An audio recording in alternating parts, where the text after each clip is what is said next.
Bonjour messieurs, dames, nous allons commencer le chapitre 2 de l'année, on l'avait déjà introduit, c'est-à-dire la stabilité des isotopes. Et bien sûr, la conséquence de cette stabilité, c'est la radioactivité. Donc la première partie va traiter de la stabilité des noyaux atomiques. Et bien sûr, de la deuxième partie, nous parlons de la radioactivité, des équivalences masse-énergie, du défaut de masse et surtout des réactions de désintégration atomique. Qu'est-ce que c'est que la quantité de matière? Nous allons considérer deux entités.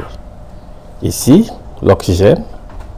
Si vous prenez l'oxygène, vous avez 8 protons, 8 électrons et 8 neutrons. Si on prend l'hélium, on a bien sûr 2 protons, 2 neutrons. Si on prend 4 noyaux d'hélium, bien sûr on aura 8 protons, 8 électrons et 8 neutrons. Donc, pour l'oxygène, pour un noyau d'oxygène, on a 8 protons, 8 électrons, 8 neutrons. Pour 4 noyaux d'hélium, on aura 8 protons, 8 électrons et 8 neutrons. Donc, on s'attend à avoir la même quantité de matière. Donc, pour une mole d'oxygène, comme dans une mole, il y a grand N atomes, c'est 8 fois N, 8 fois N, 8 fois N. Si on prend 4 moles d'hélium, c'est 8 fois grand N, 8 fois grand N et 8 fois grand N. Mais on remarque qu'une mole d'oxygène a une masse de 15,9994 grammes et 4 moles d'hélium, c'est 16,0104 grammes. Pourtant, c'est exactement le même nombre de particules. Dans une mole d'oxygène, on a 8 moles de protons, 8 moles d'électrons, 8 moles de neutrons. Dans 4 moles d'hélium, on a 8 moles de protons, 8 moles de neutrons et 8 moles d'électrons. Or, si on prend les masses, on voit que une mole d'oxygène n'a pas la même masse de 4 moles d'hélium, alors qu'on a exactement le même nombre de particules. Donc, ce qui signifie quoi? Que masse et quantité de matière semblent être à l'échelle microscopique deux grandeurs distinctes. On a la même quantité de matière, mais nous n'avons pas la même masse. La différence de masse observée provient de la différence entre les énergies de liaison des noyaux des deux atomes. Donc, l'énergie de liaison nucléaire. Ça signifie quoi? La masse est une forme de l'énergie. Ça signifie qu'en réalité, la masse d'oxygène que l'on observe ou pas, en réalité, s'est transformée en une certaine quantité d'énergie. Donc, la masse est une forme d'énergie. Et une des formes d'énergie. L'énergie peut se présenter sous différentes formes. La masse est l'une d'entre elles. Donc, c'est on parle là d'équivalence masse-énergie. Cette équivalence masse-énergie a été mise en évidence par la théorie de la relativité restreinte d'Einstein en 1905 qui disait que la masse est une des formes de l'énergie. Ainsi, comme tous les corps ont une certaine masse, donc tout corps de masse M possède de l'énergie du fait de cette masse. Donc tout corps a une masse M, a une énergie correspondante E. Et cette équivalence de l'énergie à la masse est donnée par la relation. Cette relation E égale mc carré, où E c'est l'énergie de masse en joule, M c'est la masse en kilogrammes et C c'est la vitesse de la lumière dans le vide qu'on appelle la célérité de la lumière. Et C c'est une valeur qui vaut 299 792 458 mètres par seconde que l'on arrondit généralement en 3 10 puissance 8 mètres par seconde. Donc, qu'est-ce que ça signifie? Quand vous avez un système qui est au repos et qui échange de l'énergie avec le milieu extérieur, comme il échange, soit il absorbe ou émet de l'énergie, donc son énergie va varier. Et si son énergie varie, ça veut dire que sa masse aussi va varier. Et ça, vous avez la relation qui lie la variation de masse à la variation d'énergie. Delta E égale delta M C carré, qui est le principe de la conservation de l'énergie. La grandeur masse-énergie se conserve. Ça veut dire que si vous avez un corps, si sa masse évolue, l'énergie est emmagasinée et évolue. Si sa masse augmente, l'énergie va augmenter. Si sa masse diminue, l'énergie va diminuer. Et de ce fait, on va regarder qu'est-ce qui va se passer au niveau du noyau. On va considérer un noyau X de masse Mn, qui est la masse du noyau.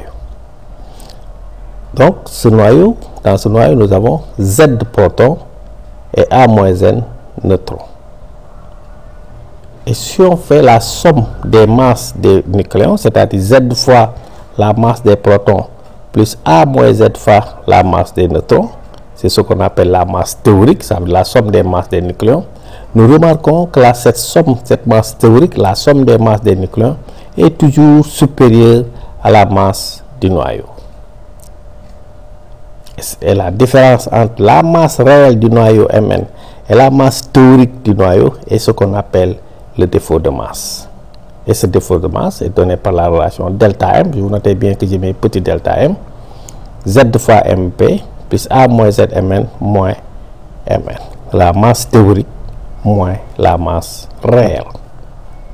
Par convention, le défaut de masse est toujours compté positivement. Delta M est toujours positif. On prend la masse théorique, ça veut dire la somme des masses des nucléons qui constituent le noyau, moins la masse du noyau.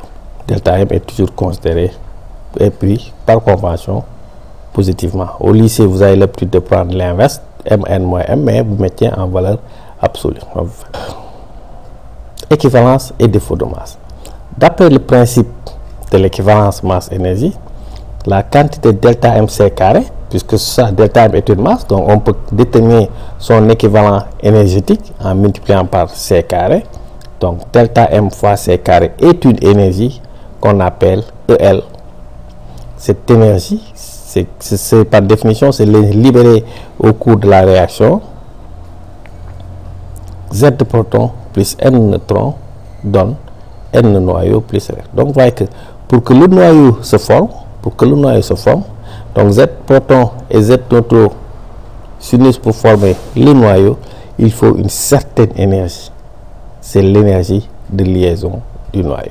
Donc en réalité, chaque proton, chaque neutre dépense une certaine quantité de sa masse qui est transformée en énergie et emmagasinée dans le noyau. L'énergie de liaison. EL et après énergie de liaison du noyau, c'est aussi l'énergie de cohésion du noyau. Donc par définition, l'énergie de liaison EL est l'énergie à fournir à un noyau au repos pour le dissocier en nucléons isolés immobiles. Ça veut dire que si j'avais un noyau, si je voudrais séparer les protons et les neutrons, il suffit d'envoyer sur ce noyau une énergie égale à EL. Donc exactement l'énergie qui se trouve, l'énergie de liaison, une énergie égale à EL. Donc le noyau plus EL va permettre de dissocier les protons et les neutrons nucléons séparés au repos.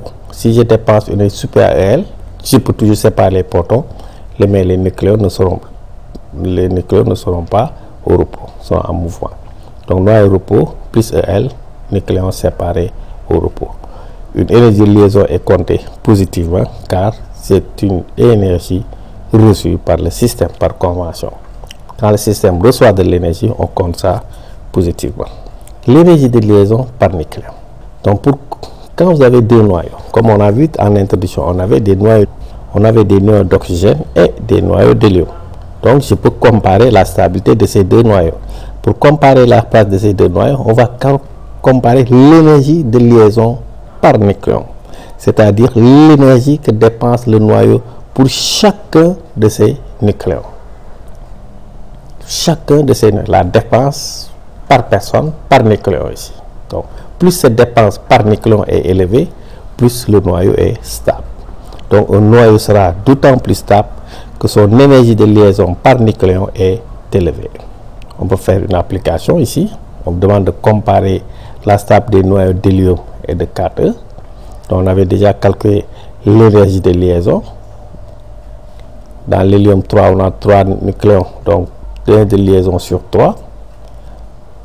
Dans l'hélium 4, on a 4 nucléons, donc énergie de liaison sur 4. Ici, vous avez 6,81 MeV par nucléon, 2,22 MeV par nucléon. Donc, vous voyez que le noyau d'hélium 4E est plus stable que le noyau de l'hélium 3, ce qui fait que si vous regardez le mélange isotopique, l'hélium 4 est beaucoup plus important que l'hélium 3H. On trouve aussi beaucoup plus de noyaux d'hélium dans la nature puisque c'est plus stable que de noyaux 3,2He. Pour mettre en évidence cette relation qu'il y a entre la stabilité d'un noyau et son énergie de liaison par nucléon, on va tracer la courbe d'Aston. Voici la courbe d'Aston. Ici, vous avez l'énergie de liaison par nucléon des noyaux. Ici, vous avez A, le nombre de nucléons. Donc, regardez, si vous tracez, vous avez une courbe qui monte progressivement. Ici, vous avez des pics intermédiaires, c'est-à-dire des petits pics ici, puis augmentation.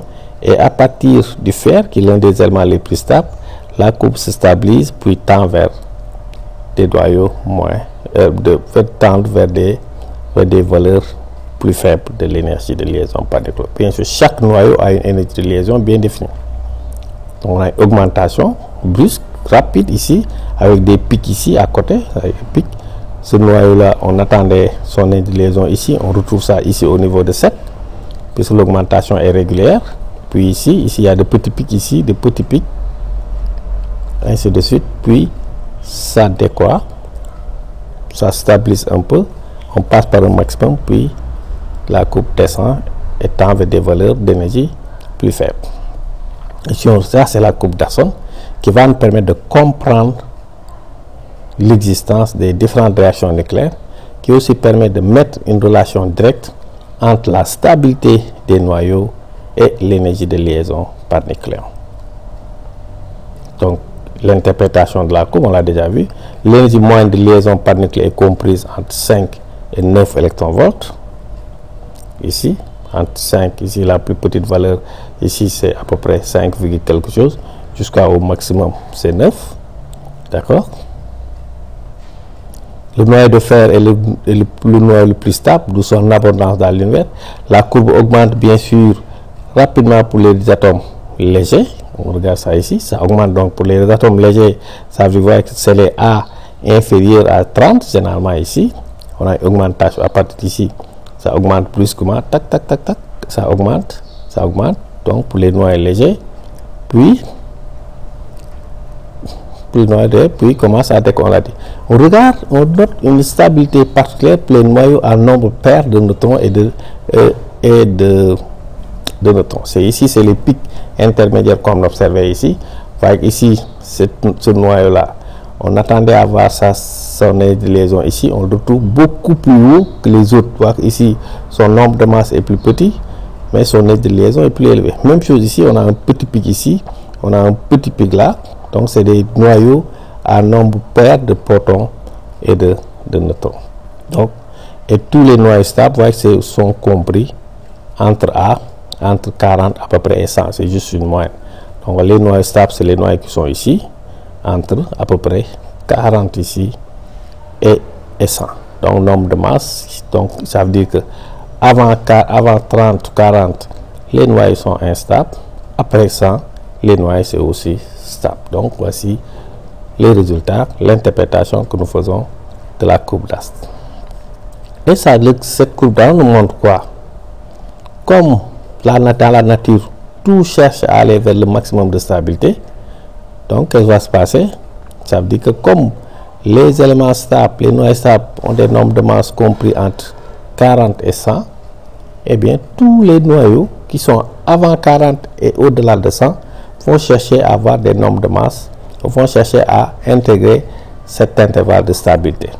Donc, les noyaux légers vont donc se combiner à d'autres noyaux pour avoir des nombres de masse tendant vers 40, et les noyaux lourds vont se casser pour se diviser pour donner des noyaux plus légers avec des nombres de masse qui vont se retrouver vers l'intervalle de stabilité. Ce qui fait que au niveau des noyaux nucléaires, nous avons principalement deux types de réactions nucléaires, la fission et la fusion. La fission, c'est une réaction nucléaire au cours de laquelle un noyau se divise en deux fragments plus légers avec une grande libération de quantité d'énergie. ici. Ici, c'est une réaction nucléaire provoquée, mais c'est toujours une réaction, comme on appelle une fission. 235 caractères, on envoie un neutron qui casse le noyau pour donner, bien sûr, 2 fragments. Vous voyez que lui, son nombre de masse est à 139. Ça a permis d'obtenir un noyau stable. Ici, vous avez le krypton qui est à 86, qui est stable. Ensuite, le deuxième type de réaction, c'est les réactions de fusion. Donc, ça concerne les noyaux légers. Réaction nucléaire autour de laquelle des noyaux légers fusionnent pour donner des noyaux plus lourds. Des noyaux plus lourds avec libération d'une grande quantité d'énergie. 2, 1. Ici, vous avez 2 noyaux d'hydrogène, le deutérium, qui donne de l'hélium, plus un noyau de tritium et un noyau d'hydrogène qui donne un noyau d'hélium. Vous voyez que dans les deux cas, les réactions, les noyaux formés sont plus stables que les noyaux initiaux. Donc, c'est plus stable. Donc, le nombre de masses a augmenté, même si on n'est pas encore dans la zone de stabilité. Ici, nous avons des noyaux.